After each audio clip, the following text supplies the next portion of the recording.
Hello friends, welcome back to our channel. Friends, ముందుగా ఈ సీరియల్లో ఏం జరగబోతుందో తెలుసుకుందామా? ఇక వీడియోలోకి వెళ్ళినట్లయితే మీనాక్షి కిచెన్లో వంట చేస్తూ ఉంటుంది. అటుగా వెళ్తున్న పల్లవి మీనాక్షిని చూసి వెంటనే అక్కడికి వెళ్తుంది. పల్లవిని చూసిన మీనాక్షి, అమ్మ పల్లవి, ఏమైనా కావాలా అమ్మా అనగానే అప్పుడు పల్లవి, నీ బ్రెయిన్ కావాలి, ఫ్రై చేసి పెడతావా అనేసరికి మీనాక్షి ఒక్కసారి షాక్ అవుతుంది. చూడు, నువ్వు నీ కూతురు ఇద్దరు పెద్ద ప్లాన్తోనే ఏదో నాటకమాడుతున్నారు. మా జీవితాలని నాశనం చేశారు. మా అమ్మానాన్నలని విడదీసి మీరు మాత్రం సంతోషంగా ఉన్నారు అని పల్లవి అనగానే అప్పుడు మీనాక్షి, అదేంటమ్మా మేము సంతోషంగా ఉండడమేంటి అనేసరికి అప్పుడు పల్లవి, అవును, మా అమ్మానాన్నల్ని విడదీసిందే కాకుండా ఇప్పుడు మా అమ్మని ఏదో ప్లాన్తోనే ఆ అవని బ్లాక్మెయిల్ చేస్తుంది. అదేంటో తెలుసుకోవాలి. అంతేకాదు, నువ్వు డబ్బు కోసమే మా నాన్నని దగ్గర చేసుకున్నావు. భర్త పేరుంటే చాలు అన్నదానివి ఇప్పుడు మా నాన్నని సొంతం చేసుకొని నీ ఇంట్లో ఎలా ఉంచుకుంటున్నావు? అది చూసి మా అమ్మ చాలా బాధపడుతుంది అనగానే ఆ మాటలు విన్న మీనాక్షి చాలా బాధపడుతూ ఉంటుంది. అమ్మా, ఏంటమ్మా, నీ కన్న తల్లి లాంటి దాన్ని నువ్వు నా గురించి ఇలాగేనా మాట్లాడేది అని మీనాక్షి అంటూ ఉంటే అప్పుడు పల్లవి మాత్రం, చి నోర్మయ్, నువ్వు నా కన్న తల్లి దాంటివేంటి? నీలాంటి క్యారెక్టర్ లేని మనిషిని నేను తల్లి అని కూడా కలలో కూడా అనుకోను. నువ్వు అమ్మ అని కూడా నేను నిన్ను పిలవను. నీ మొహం చూస్తుంటేనే నాకు అసహ్యంగా ఉంది, చి అని చెప్పి పల్లవి మీనాక్షి గురించి చాలా తప్పుగా మాట్లాడుతూ ఉంటుంది. ఆ మాటలు విన్న మీనాక్షి చాలా కన్నీళ్లు పెడుతూ ఉంటే అప్పుడు పల్లవి, చూడు, నీ కన్నీళ్ళకి నేను కరిగిపోను, కానీ అవని మాత్రం మా అమ్మని ఏదో విషయంలో బ్లాక్మెయిల్ చేస్తుంది. మా మామ్ అవని చెప్పినట్టే వింటుంది. అదేంటో తెలుసుకుంటాను, కానీ నాకు తెలియని నాడు నీ కూతుర్ని కేల్కతం దుకాన్ బంద్ అని చెప్పి ఇక పల్లవి అవని మీద మీనాక్షి మీద చాలా కోపంగా అక్కడి నుంచి వెళ్ళిపోతూ ఉంటుంది. ఇక అది చూసిన మీనాక్షి చాలా బాధపడుతూ వెంటనే తన గదిలోకి వెళ్ళి కన్నీళ్లు పెట్టుకుంటూ ఉంటుంది. ఇంతలోనే చక్రధర్ మీనాక్షి దగ్గరికి వస్తాడు. ఇక మీనాక్షి అలా బాధపడడం చూసిన చక్రధర్, ఏంటి మీనాక్షి, ఏం జరిగింది, ఎందుకా కన్నీళ్ళు అనగానే అప్పుడు మీనాక్షి, అదేంటండి, పల్లవి రోజు రోజుకి నా మీద అసహ్యం పెంచుకుంటుంది, నా గురించి తప్పుగా మాట్లాడుతుంది. వాళ్ళమ్మ జీవితాన్ని నేను నాశనం చేశానని నువ్వు నా దగ్గర ఉండడంతో ఆ పల్లవి చాలా తప్పుగా మాట్లాడుతుంది. అది చూసి నేను తట్టుకోలేకపోతున్నానండి. కానీ అక్క చెల్లెళ్ళని తెలిసి కూడా పల్లవి మాత్రం అవని మీద చాలా కక్ష కడుతుంది. అవనిని ఏదైనా చేస్తుందో ఏమో అని భయంగా ఉంది అని మీనాక్షి అనగానే అప్పుడు చక్రధర్, చూడు మీనాక్షి, నువ్వేమీ భయపడకు, ఏమీ జరగదు, నేను ఏం చెయ్యాలో అదే చేస్తాను అని చెప్పి ఇక చక్రధర్ బయటికి వెళ్ళి ఆలోచిస్తూ ఉంటాడు. ఇదేంటి, పల్లవి ఇలా చేస్తుందేంటి? మీనాక్షి తన కన్న తల్లి అని తెలియక తన నోటికొచ్చినట్టు మాట్లాడుతుంది. ఇప్పుడు మీలాగే వదిలేస్తే పల్లవి మీనాక్షి మీద చాలా అసహ్యం పెంచుకుంటుంది అని చెప్పి ఇక వెంటనే చక్రధర్ అవని దగ్గరికి వెళ్తాడు. ఇక చక్రధర్ని చూసిన అవని, ఏంటి నానా అలా ఉన్నావేంటి, ఏం జరిగింది అని అవని అనగానే అప్పుడు చక్రధర్, అమ్మ అవని, నీతో ఒక ముఖ్యమైన విషయం గురించి మాట్లాడడానికి వచ్చాను అనగానే అప్పుడు అవని, ఏంటి నానా అంత ముఖ్యమైన విషయం అనేసరికి ఇక చక్రధర్, అమ్మ పల్లవి రోజు రోజుకి మీనాక్షికి మీద చాలా కోపం పెంచుకుంటుంది. నీకు మీనాక్షికి పల్లవి శాశ్వతంగా దూరమైపోతుందేమో అని భయంగా ఉంది. నిజం తెలియక మీనాక్షి గురించి పల్లవి చాలా తప్పుగా మాట్లాడుతుంది. మీనాక్షినే తన కన్న తల్లి అని పల్లవికి తెలిస్తే ఏమైపోతుందో, అసలు మీనాక్షిని తల్లిగా ఒప్పుకుంటుందో లేదో అని భయంగా ఉందమ్మా అని చక్రధర్ అనగానే అప్పుడు అవని, ఏంటి నానా అలా మాట్లాడుతున్నావు, ఏం జరిగింది అనగానే అప్పుడు చక్రధర్, అవునమ్మా, ఈరోజు మీనాక్షి గురించి పల్లవి చాలా తప్పుగా మాట్లాడింది. అందుకే మీ అమ్మ చాలా బాధపడుతూ కన్నీళ్లు పెట్టుకుంటుంది. అందుకే ఈరోజు బర్త్డే పార్టీలో అందరి ముందు మీనాక్షినే పల్లవి కన్న తండ్రి అని భరత్ మీనాక్షిల గురించి చెప్పాలనుకుంటున్నాను అని చక్రధర్ అనగానే ఆ మాటలు విన్న అవని ఆలోచిస్తూ ఉంటుంది. ఏంటమ్మా ఆలోచిస్తున్నావేంటి అనగానే అప్పుడు అవని, నాన్న అందరూ వచ్చాక టైం చూసుకొని మనమే ఈ విషయం బయట పెడదాం, కాస్త ఓపిక పట్టు నాన్న అనగానే అప్పుడు చక్రధర్ సరేనమ్మా అని చెప్పి అక్కడి నుంచి వెళ్ళిపోతాడు. ఇక ఇంతలోనే బర్త్డే పార్టీకి అందరూ ఇంటికి వస్తూ ఉంటారు. ఇక ఇంతలోనే శ్రీకర్ శ్రేయ కూడా ఇంటికి వస్తారు. వాళ్ళని చూసిన పల్లవి ఒక్కసారి షాక్ అయిపోతుంది. ఇదేంటి శ్రీకర్ శ్రేయ కూడా వచ్చారు, శ్రేయ అంత అవని మీద కోపంగా ఉంటుంది, మరి ఇప్పుడు ఇక్కడికి ఎలా వచ్చింది అని అనుకుంటూ ఉండగా ఇక అవని మాత్రం శ్రేయ బాగున్నావా అనగానే అప్పుడు ఆ శ్రేయ బాగున్నానక్క అని అంటూ ఉంటుంది. ఇక పల్లవి ఏంటి శ్రేయ ఆరాధ్యకి బర్త్డే విషయం చెప్పి వెళ్ళడానికి వచ్చావా అనగానే అప్పుడు అవని చూడు పల్లవి, శ్రేయ వెళ్ళిపోవడానికి రాలేదు, ఇక్కడే ఉండిపోవడానికి వచ్చింది అని చెప్పగానే పల్లవి ఒక్కసారి స్టన్ అయిపోయి చూస్తూ ఉంటుంది. ఇక వెంటనే పార్వతి కూడా చాలా సంతోషపడుతూ అమ్మా శ్రేయ అవని చెప్పింది నిజమా అనగానే అప్పుడు శ్రేయ అవునత్తయ్య నేను వెళ్ళిపోవడానికి రాలేదు, ఇక్కడే వండిపోవడానికి వచ్చాను అని అనగానే ఇక పల్లవి ఒక్కసారి షాక్ అయిపోయి చూస్తూ ఉంటుంది. ఇక వెంటనే అందరూ కూడా ఆరాధ్య బర్త్డే పార్టీలో చాలా సంతోషంగా ఉంటారు. ఇంతలోనే రాజేశ్వరి భరత్ ప్రణతులను తీసుకొని అక్కడికి వస్తుంది. రాజేశ్వరిని చూసిన పల్లవి స్టన్ అయిపోయి చూస్తూ ఉంటుంది. ఇదేంటి అమ్మ ఆరాధ్య బర్త్డే ఫంక్షన్కి రావడమేంటి, అయినా ఎందుకో అమ్మ అవని ఎలా చెప్తే అలా వింటుంది, అసలు అవని అమ్మ ఏదో విషయంలో బ్లాక్మెయిల్ చేస్తుంది, అదేంటో తెలుసుకోవాలి, అయినా అవని పిలవడమేంటి అమ్మ రావడమేంటి అని చెప్పి పల్లవి వెంటనే రాజేశ్వరి దగ్గరికి వచ్చి ఏంటమ్మా నువ్వు ఏం చేస్తున్నావో నీకైనా అర్థమవుతుందా, నువ్వు ఆరాధ్య బర్త్డే పార్టీకి రావడమేంటమ్మా అవని గురించి తెలుసు కదా అనగానే అప్పుడు రాజేశ్వరి చూడు పల్లవి రాక తప్పలేదు, చూడు ఏదో వచ్చాను కదా ఎందుకు ఇంకా మళ్ళీ వదిలేయ్ అనేసరికి ఇక పల్లవి లేదమ్మా నువ్వు అవని కలిసి ఏదో చేస్తున్నారు, అవని నిన్నేదో బ్లాక్మెయిల్ చేస్తుంది, అదేంటో తెలియాలి అనగానే రాజేశ్వరి స్టన్ అయిపోయి చూస్తూ ఉంటుంది.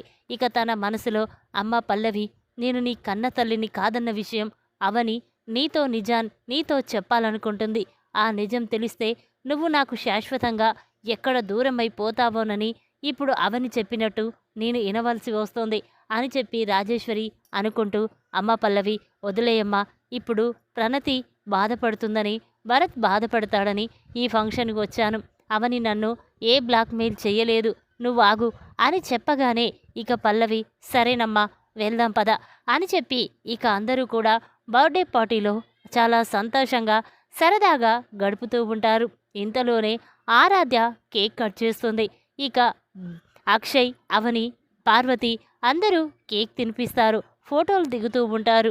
ఇక ఇంతలోనే మీనాక్షి చక్రధర్లు కూడా ఆ ఆరాధ్యకి కేక్ తినిపించి ఫోటో దిగుతూ ఉంటారు. ఇంతలోనే ఆరాధ్య తాతయ్య నా బర్త్డే గిఫ్ట్ ఏమీ తేలేదా అనగానే అప్పుడు చక్రధర్ అమ్మ ఆరాధ్య నీకు తేకుండా ఎలా ఉంటానమ్మా, తెచ్చాను ఇదిగో అని చెప్పి ఇక వెంటనే చక్రధర్ చిన్న సైకిల్ తీసుకొచ్చి ఆరాధ్యకి గిఫ్ట్గా ఇస్తాడు. ఇక అది చూసిన రాజేశ్వరి పల్లవి కోపంతో రగిలిపోతూ ఉంటారు. ఇక వెంటనే పల్లవి చాలా కోపంగా ఓహో చాలా గుడ్ బాగా చేస్తున్నారే, నువ్వు ఆరాధ్యకి గిఫ్ట్ ఇవ్వడం, ఆరాధ్య నిన్ను తాతయ్య అని పిలవడం చాలా సంతోషంగా ఉంది, అవని ఇదేనా నీకు కావలసింది, మామ్ని మా డాడ్ని శాశ్వతంగా దూరం చేసి మా డాడ్ని తీసుకువెళ్ళి మీ అమ్మ దగ్గర ఉంచావు, ఇప్పుడు మీ అమ్మ చాలా సంతోషంగా ఉంటుంది, ఇద్దరిని శాశ్వతంగా విడదీసి మా అమ్మని బాధ పెడుతున్నావు, అయినా తండ్రి అనేవాడు ఉంటే చాలని అనుకున్నదానివి, అలాంటిది మా నాన్నని మా అమ్మకి శాశ్వతంగా దూరం చేసి మమ్మల్ని బాధ పెడుతున్నావు, నువ్వు అనుకున్నది సాధించావు, అయినా మీ అమ్మేంటి ఇన్ని రోజులు లేని భర్త ఇప్పుడు కావలసి వచ్చిందా, అయినా తన భర్త మా నాన్న అని గ్యారెంటీ ఏముంటుంది అని చెప్పి ఇక పల్లవి అంటూ ఉంటే అప్పుడు చక్రధర్ పల్లవి తప్పుగా మాట్లాడుతున్నావు, మీనాక్షి నీ కన్న తల్లి లాంటిది అనగానే అప్పుడు పల్లవి మాత్రం చూడు, ఇలాంటి క్యారెక్టర్ లేని దానిని నా తల్లి అని పిలవడానికి కూడా నాకు అసహ్యంగా ఉంది. తను నా కన్న తల్లి లాంటిదా? నేను అలా ఎప్పటికీ ఒప్పుకోను. నా కన్న తల్లి మా అమ్మ రాజేశ్వరి. కానీ చూడు, మా నాన్నని మా అమ్మకి దూరం చేశావు కదా, నేను ఏం చేస్తానో చూడు అని చెప్పి ఇక పల్లవి అందరి గురించి, మీనాక్షి గురించి బర్త్డే పార్టీలో అందరి ముందు తప్పుగా మాట్లాడుతూ ఉంటుంది. ఇక ఆ మాటలు విన్న చక్రధర్కి చాలా కోపం వస్తుంది. వెంటనే పల్లవి చంప పగలగొడతాడు. అది చూసిన అవని, ఏంటి పల్లవి, ఇప్పుడు బర్త్డే పార్టీలో అందరి ముందు ఇలా మా అమ్మని అవమానించాలా, గొడవ చెయ్యాలా అని అవని అంటూ ఉంటే అప్పుడు పల్లవి, నీకు కావలసింది కూడా ఇదే కదా, అందరి ముందు మమ్మల్ని బాధ పెట్టడము, మా నాన్న చేత్తోనే నన్ను కొట్టిస్తావా అని పల్లవి అంటూ ఉంటే అప్పుడు పార్వతి, ఏంటి పల్లవి ఇలా చేశావు? ఈరోజు ఆరాధ్య పుట్టినరోజు, ఇంట్లో వాళ్ళందరం కూడా చాలా సంతోషంగా ఉండాలనుకున్నాం. కానీ నువ్వు మీనాక్షి గురించి తప్పుగా మాట్లాడడం వల్లే కదా ఈ గొడవ పెరిగింది.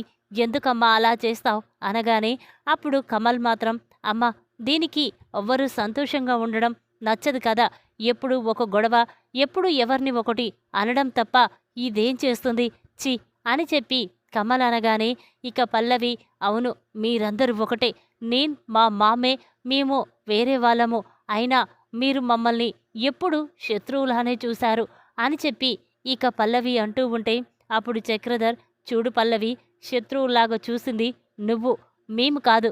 ఇప్పుడు మీనాక్షి గురించి ఎందుకు తప్పుగా మాట్లాడావు అనగానే అప్పుడు పల్లవి, అవును మా అమ్మని బాధ పెట్టింది, అందుకే తన గురించి అలా మాట్లాడాను అని చెప్పి పల్లవి అంటూ ఉంటే అప్పుడు చక్రధర్, చూడు పల్లవి, తప్పు చేస్తున్నావు. మీనాక్షి ఎవరో తెలిస్తే తన కాళ్ళు పట్టుకొని క్షమాపణ అడిగే మొహం కూడా నీకు ఉండదు అనగానే అప్పుడు పల్లవి, ఏంటి, నేను తన కాళ్ళు పట్టుకొని క్షమాపణ చెప్తానా? సచ్చినా చెయ్యను.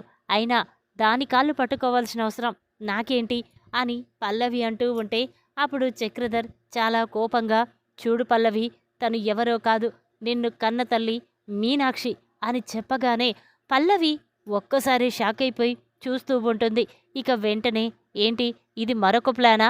నేను మీనాక్షిని అవమానిస్తున్నానని, బాధ పెడుతున్నానని, ఎలాగైనా అలా చెయ్యకూడదని ఇప్పుడు మీనాక్షి నా కన్న తల్లి అని నువ్వు చెప్తున్నావా? అది నేను నమ్మాలా అనగానే అప్పుడు చక్రధర్, కాదా, అయితే ఒకసారి ఈ విషయం రాజేశ్వర్ని అడుగు అనేసరికి అప్పుడు పల్లవి, అమ్మ చెప్పమ్మా, ఆ మీనాక్షి నా కన్న తల్లి ఏంటి, కాదని చెప్పు అని పల్లవి అంటూ ఉంటుంది. ఆ మాటలు విన్న రాజేశ్వరి సైలెంట్గా ఉంటుంది. ఇక వెంటనే పల్లవి, ఏంటి మామ్, ఏం మాట్లాడవేంటి, ఆ మీనాక్షి నా కన్న తల్లేంటి, చెప్పు మామ్, నేను నీ కూతుర్ని అనగానే అప్పుడు రాజేశ్వరి చాలా బాధపడుతూ, లేదమ్మా పల్లవి, నువ్వు నా కూతురివి కాదు, నువ్వు మీనాక్షికి పుట్టిన బిడ్డవి అని చెప్పగానే పల్లవి స్టన్ అయిపోయి అక్కడే కుప్పకూలిపోతుంది. ఇక వెంటనే పల్లవి, ఏంటి మామ్, ఏం మాట్లాడుతున్నావు, నేను ఆ మీనాక్షి కూతురునేంటి, లేదు అబద్ధమాడుతున్నావు అనగానే అప్పుడు రాజేశ్వరి, లేదమ్మా అని చెప్పి ఇక జరిగిన విషయం మొత్తం కూడా పల్లవికి చెప్తుంది. దాంతో పల్లవి చాలా బాధపడుతూ కన్నీళ్లు పెట్టుకుంటూ ఉంటుంది. అప్పుడు చక్రధర్, పల్లవి ఇప్పుడు మాట్లాడు మీనాక్షి గురించి అనగానే ఇక పల్లవి చాలా బాధపడుతూ ఉండడం చూసిన మీనాక్షి వెంటనే పల్లవి దగ్గరికి వెళ్ళి, ఏంటమ్మా ఎందుకు బాధపడుతున్నావు అనగానే అప్పుడు పల్లవి, లేకపోతే ఏంటి, నువ్వు నా కన్న తల్లివేంటి అనగానే అప్పుడు మీనాక్షి, లేదమ్మా, నేను నీ కన్న తల్లిని కాదు, రాజేశ్వరి నీ కన్న తల్లి అని మీనాక్షి అంటుంది. అప్పుడు చక్రధర్, ఏంటి మీనాక్షి, ఎందుకింకా నీ మనసును చంపుకొని పల్లవి గురించి అబద్ధం చెప్తావు, రాజేశ్వరి కూడా ఈ విషయం తెలిసిపోయిందిలే అని చక్రధర్ అనగానే ఇక పల్లవి వెంటనే మీనాక్షితో, అమ్మ నన్ను క్షమించమ్మా, వద్దమ్మా, నేను క్షమాపణ అడగడానికి కూడా పనికిరాను, కన్న తల్లివని చూడకుండా ఎన్నో మాటలు అన్నాను, బాధ పెట్టాను, ఒకసారి చెయ్యి కూడా చేసుకున్నాను, నా కన్న తల్లి గురించి ఇంత నీచంగా మాట్లాడింది బహుశా నేనొక్కదాన్నయ్యే ఉంటాను, చూడమ్మా నాకు క్షమాపణ అడిగే అర్హత కూడా లేదు అని చెప్పి ఇక పల్లవి వెంటనే తన గదిలోకి వెళ్ళి డోర్ వేసుకుంటుంది. ఇక అది చూసిన అందరూ కూడా షాక్ అయిపోయి చూస్తూ ఉంటారు. ఇక రాజేశ్వరి చాలా కోపంగా, ఇప్పుడు బాగుందా, అందరూ చాలా సంతోషంగా ఉన్నారా, మీ కళ్ళు చల్లబడ్డాయా, పల్లవి నా కూతురు కాదన్న నిజాన్ని ఆయన చేతే అందరి ముందు బయట పెట్టించారు. ఇన్ని రోజులు అందరూ నాకు శత్రువులానే ఉన్నారు, ఇప్పుడు కూడా ఇంకా నిజమయ్యింది. భరత్ని నా నుంచి దూరం చెయ్యాలనుకున్నారు, పల్లవిని కూడా దూరం చేశారు, నా భర్తని నాకు కాకుండా చేశారు. కావాలని మీరందరూ ఇలా నన్ను బాధ పెడుతున్నారు, ఇప్పుడు నా కూతురు పరిస్థితి ఏంటి అని చెప్పి రాజేశ్వరి బాధపడుతూ ఉంటే అప్పుడు చక్రధర్, చూడు రాజేశ్వరి, పల్లవిని నిజం చెప్పాము, ఎవరు ఏమన్నారు, అయినా మీనాక్షి కన్న కూతురు పల్లవి, ఇప్పుడు మీనాక్షి తను ఎంత బాధపడుతుంది అని చెప్పి అనుకుంటూ ఉండగా ఇంతలోనే అవని, పల్లవి డోర్ తీ పల్లవి అని అంటూ ఉంటే అప్పుడు పల్లవి, లేదు మీరందరూ వెళ్ళిపోండి, నేను కాస్త ప్రశాంతంగా ఉండాలి, ఒంటరిగా ఉండాలి అని చెప్పగానే ఇక అందరూ కూడా పక్కకు వెళ్తారు. ఇక ఆరాధ్య పుట్టినరోజులో అందరూ అక్కడి నుంచి వెళ్ళిపోతారు. అది చూసిన పార్వతి చాలా బాధపడుతూ ఉంటుంది. ఇక వెంటనే అవని దగ్గరికి వచ్చి, ఏంటమ్మా ఇలా జరిగిందేంటి, ఆరాధ్య పుట్టినరోజు సంతోషంగా జరుపుకోవాలనుకున్నాం, కానీ ఇప్పుడు ఇలా జరిగిందేంటి, పాపం ఆరాధ్య కూడా చాలా బాధపడుతూ ఉంటుంది అని చెప్పి పార్వతి అనగానే అప్పుడు అవని, అత్తయ్య అంతా మన మంచిగే, ఇన్ని రోజులు పల్లవి అమ్మని ఎంతో అవమానిస్తూ బాధ పెడుతుంది, అది చూడలేకే నాన్న ఈ నిజాన్ని ఆ అమ్మ ముందు పల్లవి ముందు బయట పెట్టాడు అని చెప్పగానే ఇక పార్వతి చాలా బాధపడుతూ ఉంటుంది. పల్లవి తన కన్న తల్లి మీనాక్షి అని తెలియక తనని బాధ పెట్టింది, ఇప్పుడు అవన్నీ గుర్తుకు వచ్చి తను గదిలోకి వెళ్ళి ఒంటరిగా బాధపడుతూ కన్నీళ్లు పెట్టుకుంటుంది. మనసారా ఏడవనివ్వండి, ఇప్పుడు తనని ఏమీ అనొద్దు అని చెప్పి పార్వతి అంటూ ఉంటుంది. ఇక వెంటనే రాజేశ్వరి, భరత్, ప్రణతి అందరూ కూడా వెళ్ళిపోతూ ఉంటారు. ఇక వెంటనే భరత్, అమ్మ నేను నీతో రాలేనమ్మా అనగానే ఇక రాజేశ్వరి ఒక్కసారి షాక్ అవుతుంది. ఏంటి నాన్న, ఏం జరిగింది, నువ్వు నాతో రాకపోవడమేంటి అనగానే అప్పుడు భరత్, అమ్మ పల్లవి మీనాక్షి అమ్మ కూతురని తెలిసింది, కానీ నేను కూడా నీతో రాలేను, ఇప్పుడు నేను మా అమ్మతోనే ఉండిపోవాలనుకుంటున్నాను అనగానే అప్పుడు రాజేశ్వరి, లేదు నాన్న, పల్లవి మీనాక్షి కూతురు, నువ్వు నా కన్న కొడుకువి అని రాజేశ్వరి అనగానే అప్పుడు భరత్, అమ్మ నువ్వు నా కన్న తల్లివైనా పర్వాలేదు, కానీ నాకు ఊహ వచ్చిన దగ్గర నుండి నేను మా అమ్మ దగ్గరే ఉన్నాను, మా అమ్మ వండి పెట్టిన అన్నం తింటూ ప్రేమగా చూసుకునేది మా అమ్మ, అలాంటి మా అమ్మని వదిలేసి నేను నీతో రాలేనమ్మా, నన్ను క్షమించు అని చెప్పి వెంటనే భరత్ మీనాక్షి దగ్గరికి వచ్చి వెంటనే మీనాక్షి కాళ్ళు పట్టుకొని, అమ్మ నన్ను క్షమించమ్మా, నిన్ను వదిలి వెళ్ళిపోయినందుకు చాలా బాధగా ఉంది, ఇన్ని రోజులు నీవేంటో నీ ప్రేమ గురించేంటో తెలుసుకున్నాను, నన్ను క్షమించమ్మా అని చెప్పి ఇక భరత్ మీనాక్షిని క్షమాపణ అడుగుతాడు.